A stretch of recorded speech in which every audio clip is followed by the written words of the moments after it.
في حلقة في المختفون ادعت هاد السيدة أن الزوج ديالها اختفى في ظروف غامضة، وبعد 12 سنة تم العثور على الرفات ديالو في واحد الكراج في حي شعبي.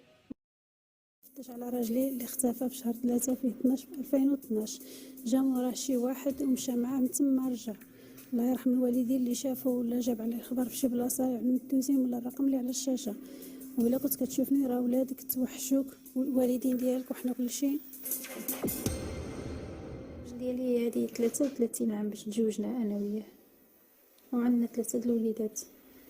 المهم مشاكل ما عندناش مع الناس ولا شي حاجه، ما عندنا حتى شي حاجه مع شي واحد، ولا حول الله ما عرفناش شنو نزل علينا. الروح عزيزة عند الله. تم العثور على الرفات ديالو في واحد المرأة أي كراج